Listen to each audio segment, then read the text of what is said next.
Okay guys, so here we are at another tool that I use to do some final evaluation. What I like about this tool, and it's not publicly released because it's been in beta and I was lucky enough to become involved early on. What I like about it is that it pulls data in from a number of the places that you would otherwise have to run around to get a really good evaluation of the metrics behind an expiring domain.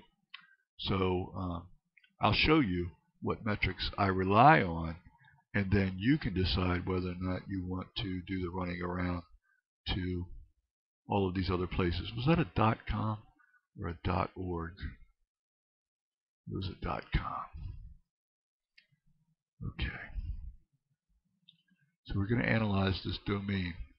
Sorry about the shape of the screen, but this dashboard over on the right hand side brings up some things that would expose my parts of my network if I included it in the video, so I've left it alone. Okay, so what we see here is information pulled in from Ahrefs, Moz, and Majestic SEO. We begin to get a better picture of what this domain is all about. It's got a URL rank of 11 and 5. I usually, here's where I'm going to tell the honest to goodness truth, and it's not going to sound very guru-like. I'm looking to imitate whatever they did that worked best. So if they used a www to get their best metrics, then if I buy the domain, I'll do the same thing. If they used no www, then I'll go that route. In this case, it looks like with the www, they had a fair amount of success. They reached a domain rank of 34, Moz rank of 4.76, with a domain authority a little low at 22.54. But those citation flow and trust flow numbers are really interesting to me. I have learned that those things make a difference, despite the fact that there are some detractors who don't believe that. You can see here it's got a page rank of 4. It's a 3-year-old domain and it's been indexed. Okay, you scroll down, look at some of the other things. You can see that the links that are coming into it are at the low. This is not uncommon, by the way. This is not something to be alarmed at or alarmed by. They're relatively low on the trust and citation flow.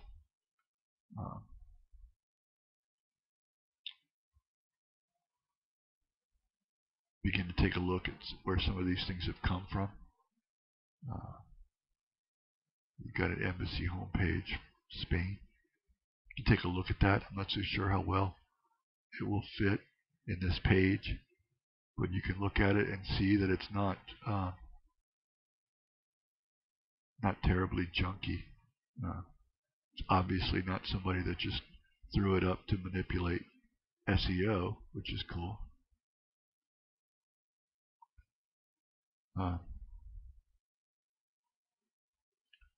Trust flow, 3427, 3425.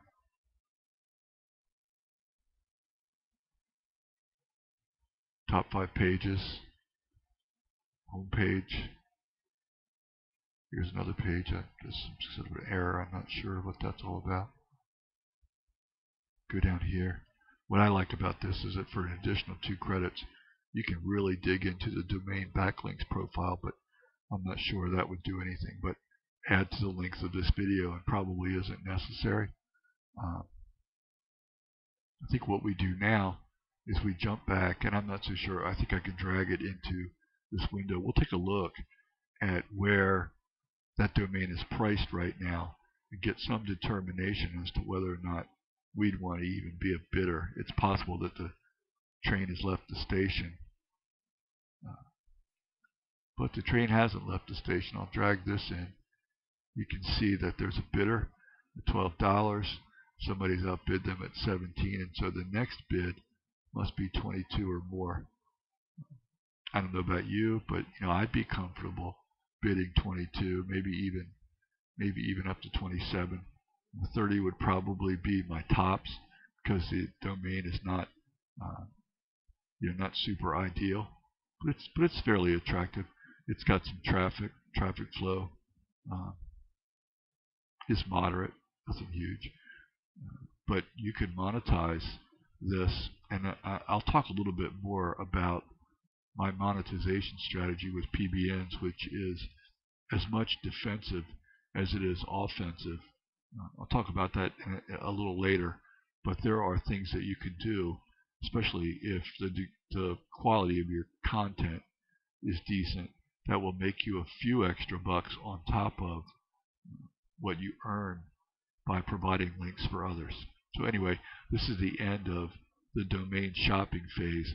I think what I'll do next is I'll take a junk domain, certainly not one that has any value, and I'll begin to show you how I would build it with content so you can get a better idea of what a finished product would look like.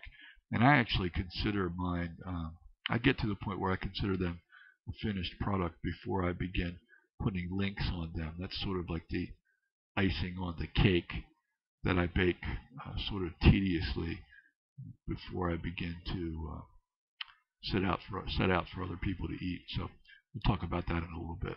Anyway, this is the end of the domain buying portion. I'll talk to you in the next video.